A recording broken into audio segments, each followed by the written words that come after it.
I'm Katherine Massoth, a PhD candidate in the history department. I don't study prisons. This was handed to me by Mark Fullenkamp one day. I made the mistake of walking out of my office. He came up to me and he said, "There's these glass plate negatives." And I said, "Oh no." The reason he knew, well, one, we're friends, so he knew to talk to me, but also the reason he knew I might have a resource is the University of Iowa History Department has a program called History Corps. Pretty new, actually it's not, it's like 5 years old. It's pretty new in the sense that we haven't been disseminating our information out there. So what is History Corps?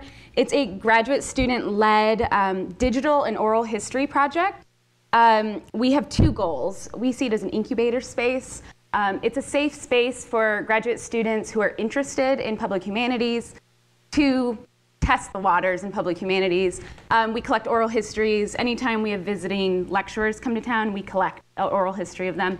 We have a website, a digital studio website now, where we put up and we curate exhibits. So last year, 2 years ago, we had the Iowa flood exhibit. Anybody remember seeing that in the jewelry store display? So we started there, and then Mark came to us and we said, we'll help you. So now we are serving as historical consultants to the Fort Madison Prison Memory Project. And through that, we've actually joined a consortium of 15 other universities called the Humanities Action Lab. Has anybody heard of the Humanities Action Lab? Besides you two.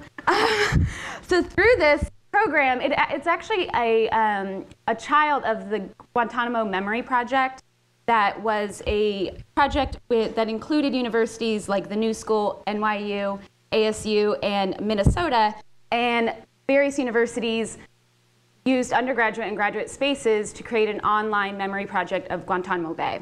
And so out of this, then they decided they're going to have a new project called Humanities Action Lab. And the first program that's going to come out of the Humanities Action Lab is about incarceration. And it just happened to be that Mark came to us at the same time that Humanities Action Lab came to us and wanted to work with us. And so we're going to take on his project. And what we're going to do is we are going to provide the information on archival standards, adapting the materials into the classroom. And we're it's under construction. We're at the beginning. We've just guaranteed the money to join HAL.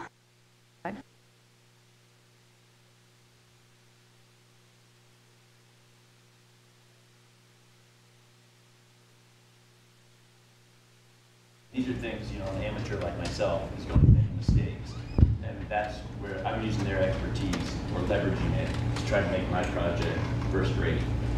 Yeah, he comes to us and we say, no, you're doing that wrong. Actually, pretty much. No.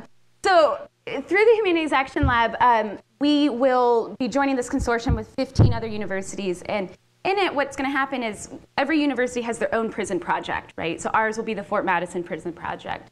But part of the element of it is each university is working on their project, but then we have online digital contacts with other universities. So we'll have Skype classes. We can talk about the different projects. There's materials that will be common readings across the universities. And our first incarnation of this will be in the spring. Professor Jackie Rand in the history department will be teaching a public history graduate seminar because we want to start the graduate students because then you train us. We can then take it into our undergraduate classrooms. And so in the spring, she's going to be teaching a course on public history in incarceration communities. And in this is when we're going to begin forming our content for HAL. So for HAL, you have to do three things. You have to have classes, it'd be undergraduate and graduate, and you have to contribute to the website. So we're going to have a digital exhibit. Ours will be the Fort Madison project.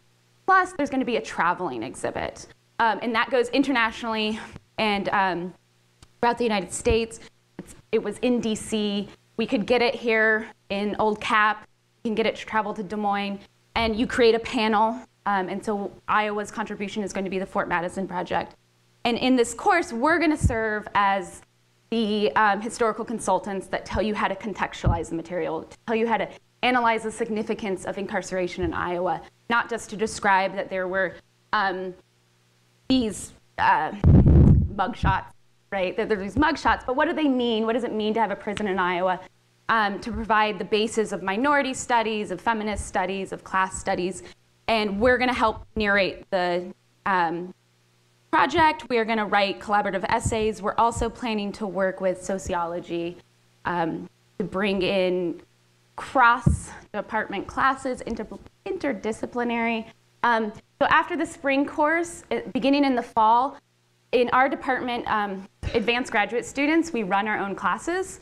And so we will be incorporating the materials into our classes. So our students, for their research papers, will be required to work with the materials.